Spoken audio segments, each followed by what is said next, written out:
tragedi corona luar biasa dampaknya di seluruh dunia ya, bukan hanya kecil-kecilan, ini seluruh dunia. Luar biasa, ini sejarah pertama kali seumur hidup hampir 40 tahun baru terjadi ini. Mau negara maju, Amerika, Jepang, Inggris, sampai yang biasa-biasa aja Mesir, Kamboja juga kena juga ya, suruh berlibur. Jadi hampir mati semua aktivitas ekonomi di negara tersebut ya. Bayangkan hampir 40 tahun usia kita, baru kali ini terjadi peristiwa yang luar biasa ini. Betul-betul di luar dugaan. Bahwa ternyata memang kita ini secara mikro kecil sekali ya. Makhluknya, betul-betul makhluknya. Tidak ada kekuatan apapun. Kita pikir hanya di sini dan saat ini materialisme, positivisme harus disentuh, harus dirasa, harus dilihat, didengar. Ternyata bukan kita yang punya alam semesta ini. Ada kekuatan superior reasoning power, kata Albert Einstein ya, orang jenius abad ini. Ada superior reasoning power, ada kekuatan yang maha dahsyat di luar diri kita. Jadi kita tidak boleh jumawa. Memang hidup kita bukan di dunia ini saja ya. Ada alam metafisika, ada alam semesta yang lain. Kalau bahkan kita bertanya kepada diri kita sendiri, langsung kita tanyakan sekarang juga tanpa perlu kita jawab, apakah kita bisa memilih, bisa lahir di mana, orang tua kita, negara kita, kota kita, bukan kita yang milih. Kok bisa kita lahir di keluarga itu, di negara itu, di kota itu, di waktu itu? Ada yang memilihkan, ada yang menentukan. Itulah kekuatan yang kata Albert Einstein tadi, superior reasoning power, di luar eksistensi kita ya, di luar daya jangkau kita. Nah, keadaan saat ini kalau dunia bisnis ya uncertain. Banyak sektor-sektor yang terpukul, retail, juga hospitality ya kan. Kemudian bisnis jasa, penerbangan misalnya, transportasi itu paling terkena dampak. Tidak ada omset sama sekali ya.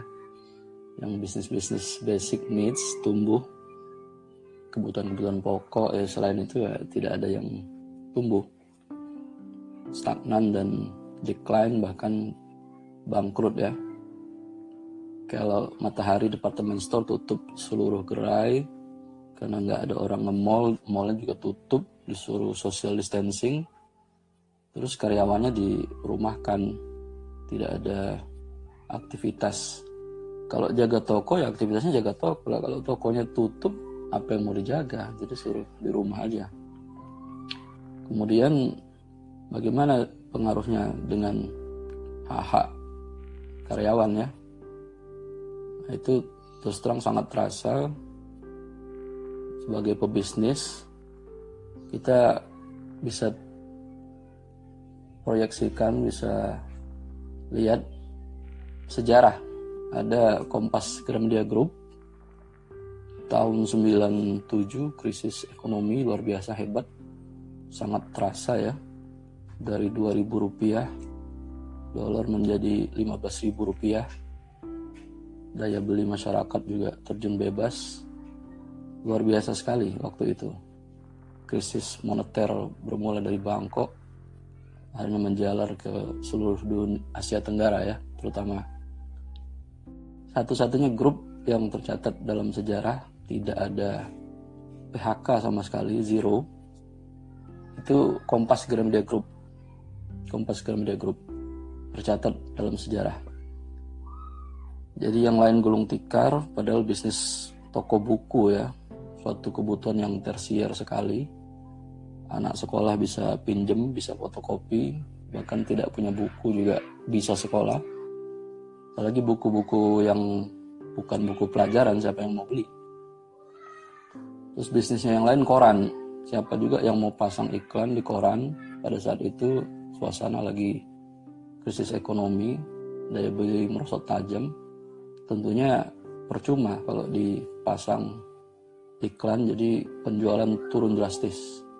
Bisnis Kompas Gramedia seputar media semua. Waktu itu media cetak ya, belum ada online.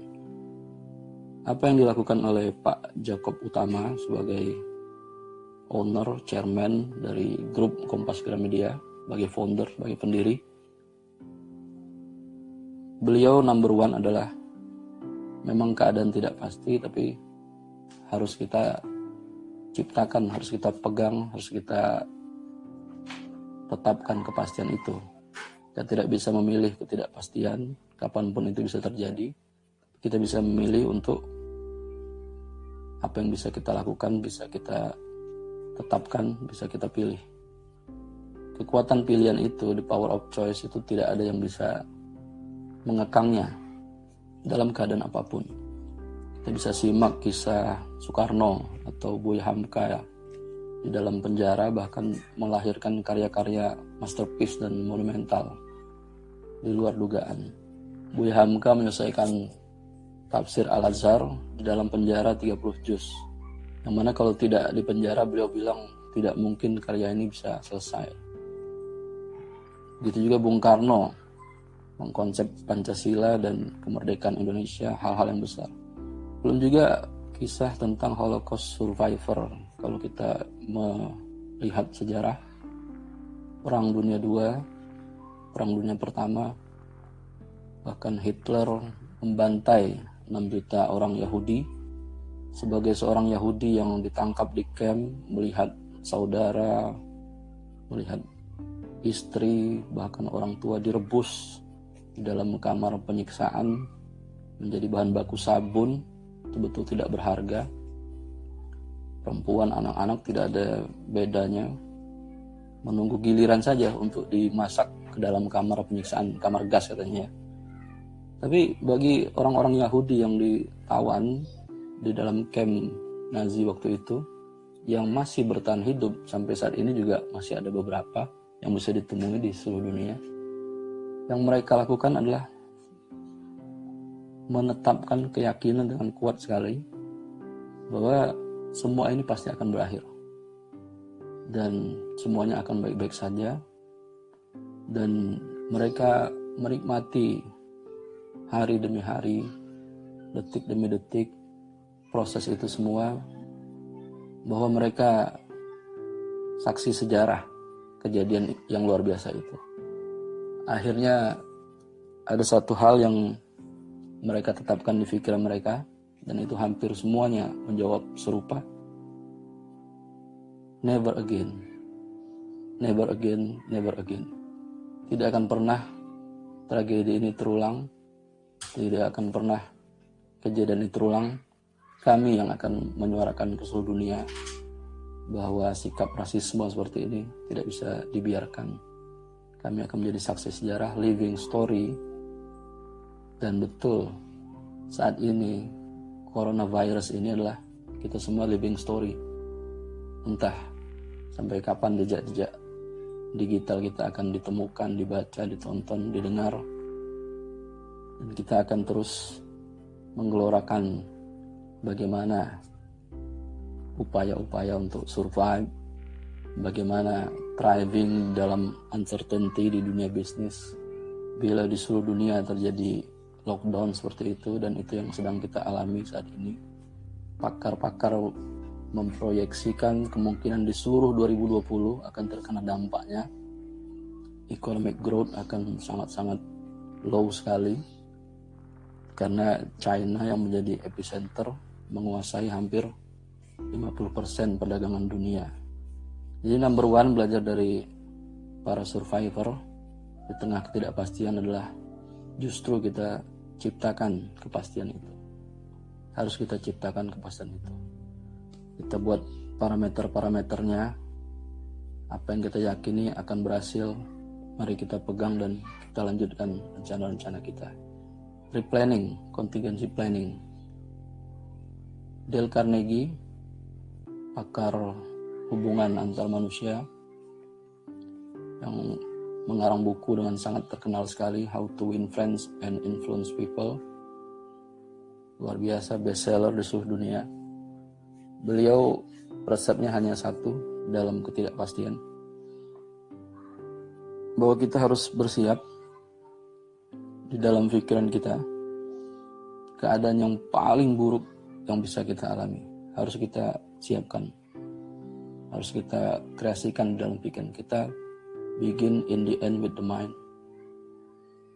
Situasi yang paling buruk yang akan kita alami. Marilah kita skenariokan situasi yang paling buruk itu. Seperti apa situasi yang paling buruk itu? Bila memang seperti para pakar prediksi akan terus terjadi sampai akhir di 2020, betul-betul sesuatu yang buruk sekali di seluruh dunia.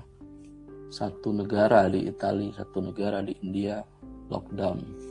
Bisa dibayangkan ada 10.000 kematian yang terjadi, pernah terjadi di dalam tragedi ini. Sungguh suatu unprecedented moment yang tidak terprediksi sama sekali, di luar akal sehat dan narasi.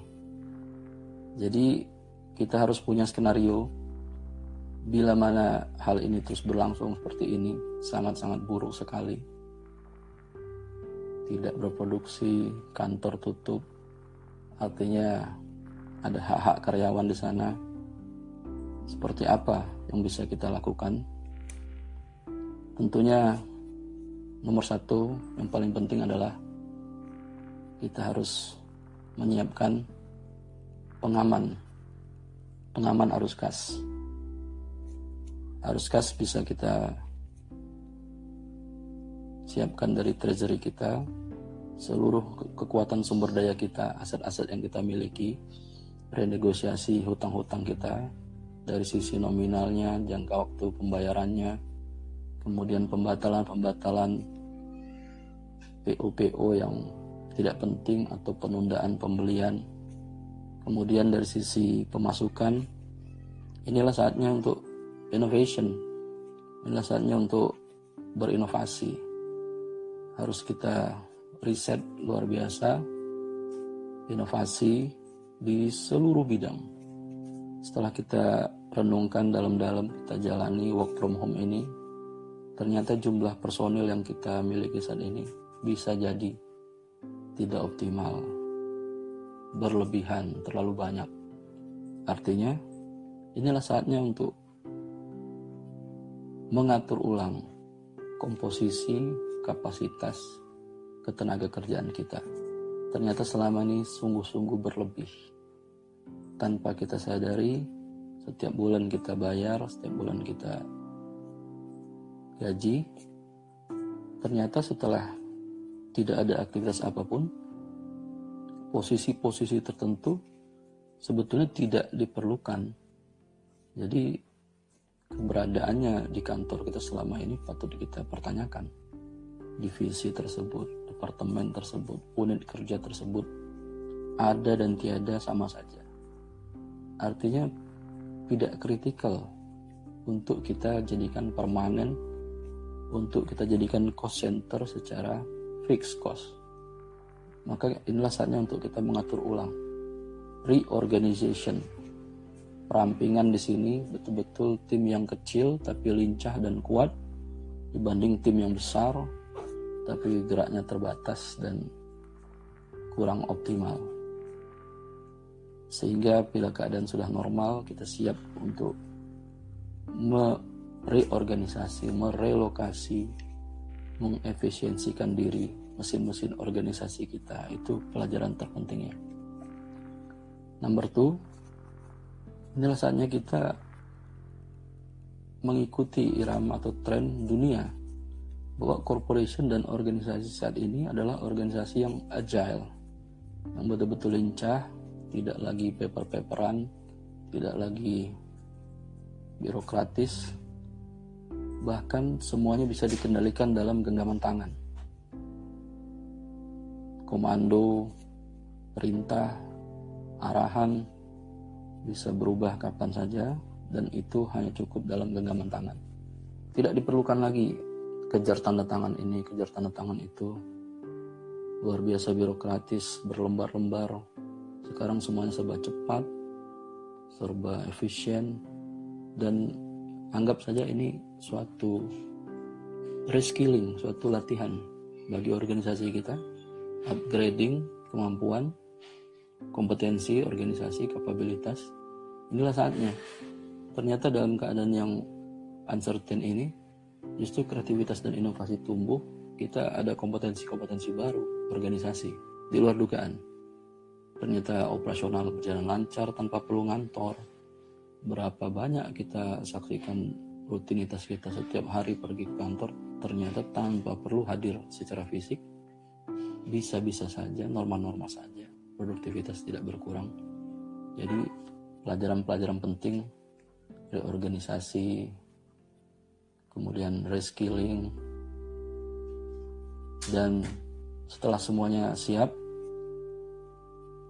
dari sisi kemungkinan yang paling buruk yang akan kita lakukan, berpegang pada wisdom yang diajarkan oleh pebisnis-pebisnis besar, seperti halnya Jakob Utama yang saya sharing kisahnya di depan. Inilah saatnya nilai-nilai kita yang terdalam sebagai founder dan pebisnis dibangkitkan. Apa tujuan kita berbisnis selama ini?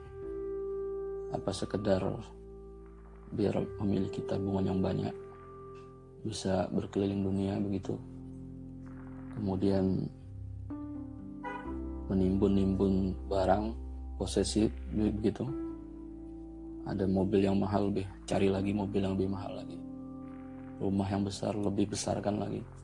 Apa tujuan kita yang paling dalam sebetulnya dalam berbisnis ini? Disinilah para karyawan Anda menanti dan menunggu nilai-nilai terdalam itu, nilai-nilai yang tumbuh, yang sudah diberikan oleh Tuhan Yang Maha Esa, Tuhan Yang Maha Kuasa kepada setiap insan. Disinilah mereka menunggu dan sangat-sangat mengharapkan bahwa pemimpinnya, pimpinannya sungguh-sungguh bijaksana, sungguh-sungguh mengerahkan seluruh kapasitas dan kapabilitasnya untuk melakukan yang terbaik bagi karyawan-karyawan mereka, sebagaimana yang dilakukan oleh Jakob Utama. Dari sisi hukum ketenagakerjaan, untuk semua komponen pengupahan, karena itu yang paling penting bagi karyawan mungkin, harus dilakukan dengan negosiasi, dan itu harus tertulis, sepakatan tertulis. Dalam Undang-Undang Tenaga Kerja pasal 93 jelas, juga PP pengupahan tahun 78 jelas, tidak boleh ada pengurangan upah sama sekali bila mana perusahaan tidak merugi dan tidak bangkrut. Dalam keadaan yang seperti ini tidak boleh ada pengurangan, dan kalaupun yang terburuk yang terjadi harus sepakat secara tertulis. Mungkin itu yang bisa kita share dalam kesempatan ini. Insya Allah ada kesempatan lainnya untuk bisa share. Kalau ada pertanyaan dari teman-teman, dipersilakan, kita open for discussion. Kita tunggu untuk 1 menit ke depan. Bila tidak ada, kita bisa akhiri sesi sharing kali ini. Semoga bermanfaat.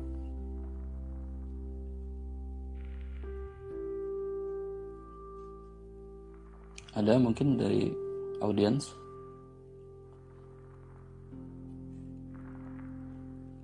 Baik, bila tidak ada, terima kasih atas waktu dan perhatiannya.